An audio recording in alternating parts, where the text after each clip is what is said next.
Fala galera, e aí? Sem reação? Na videoaula de hoje vamos exercitar a parte de cálculo estequiométrico. Tranquilo? Vamos dar início?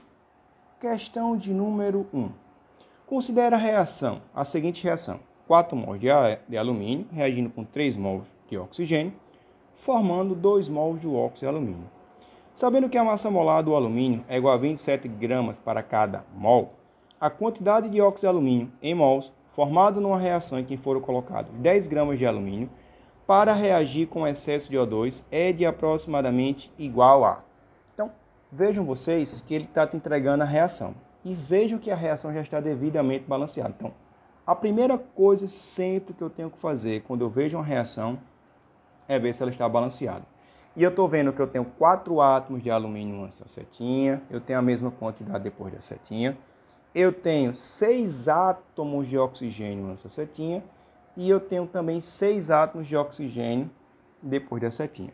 Essa questão está falando apenas do alumínio. Então vamos lá. O alumínio, onde nós temos 4 mols dele, em função da produção do óxido de alumínio. Tranquilo? Na primeira linha, sempre eu vou colocar as informações tomando como base as substâncias envolvidas diretamente na questão. Então, quais são as substâncias? O alumínio, com a ideia de produzir o óxido de alumínio. E na segunda linha, eu sempre vou colocar a pergunta. Então, qual foi a pergunta que ele nos fez? Em 10 gramas de alumínio, quantos mols do óxido de alumínio nós teremos? Então, olha só, estamos relacionando massa com mol. Na primeira linha, como eu disse a vocês, vou tomar como base as informações da reação, que já está devidamente balanceada. E estamos relacionando o quê? Estamos relacionando a massa do alumínio em função do número de mols do óxido de alumínio. E aqui está fácil. Esse número 2 que eu tenho na frente do óxido de alumínio, que é o mesmo 2 da nossa reação, indica a quantidade de matéria, ou no caso, o número de mols. Então, nós temos, na reação já devidamente balanceada, 2 mols do óxido de alumínio.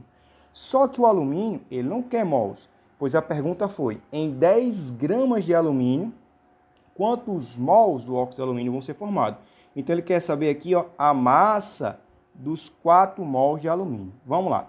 Vejam vocês que a massa molar do alumínio é 27 gramas para cada 1 mol.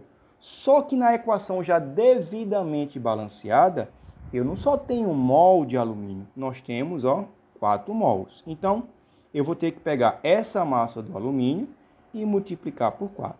É mais ou menos essa ideia aqui. Vamos lá. A massa molar do alumínio é 27 gramas para 1 mol. Só que na equação nós temos 4 mols. Olha só, 4 mols. Em 4 mols, qual é a massa que eu tenho do alumínio? X. 4 vezes 27, esse X vai ser igual a 108 gramas. Então, nos 4 mols de alumínio, nós temos 108 gramas. Flávio, se no lugar desse 4 tivesse apenas 1, aqui no lugar desse 108, eu iria colocar a massa igual a 27 gramas, pois a massa molar do alumínio é 27 gramas para cada mol. Tranquilo? Então, nessa questão, pessoal, ele está relacionando a massa com o número de mols. A massa em se tratando do alumínio e o número de mols em se tratando do óxido de alumínio. Tá? E na primeira linha, mais uma vez, eu sempre coloco as informações pertencentes àquelas substâncias envolvidas na reação que se encontra devidamente balanceada. 1 mol de alumínio, eu tenho 27 gramas. Como na equação eu tenho 4 mols, 4 vezes 27, 108. Do alumínio eu quero a massa. Só que do óxido de alumínio eu quero a quantidade em mols. E aí, esse 2 aqui na frente já me deu o que eu preciso. Então, temos 2 mols de óxido de alumínio. E na segunda linha eu sempre coloco a pergunta. Qual é a perguntinha? Em 10 gramas de alumínio, qual o número de mols que teremos do óxido de alumínio? E agora está fácil, está aí montadinha a nossa regra de 3 simples. 10 vezes 2 dividido por 108 dá 0,18 mols, que aproximadamente 0,2. Letra correta. Letra D. Tranquilo, galera? Então, primeira coisa que eu tenho que observar sempre, essa equação está devidamente balanceada.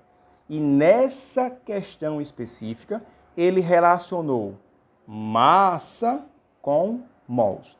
A massa pertencente ao alumínio e o número de mols pertencente ao óxido de alumínio. Flávio, a questão poderia falar de mol com mol? Poderia falar de massa com massa? Poderia falar de mol com o número de moléculas, que é o número de Avogadro? Poderia sim. Então, eu tenho aqui N possibilidades para trabalhar uma questão como essa. Nessa questão, mais uma vez, ele está relacionando a massa do alumínio, pois a pergunta foi feita em 10 gramas de alumínio, e ele perguntou, nessa massa de 10 gramas de alumínio, qual o número de mols do óxido de alumínio formado. Então, massa com o número de mols. Tranquilo, pessoal? Então, galera, forte abraço e até a nossa próxima videoaula.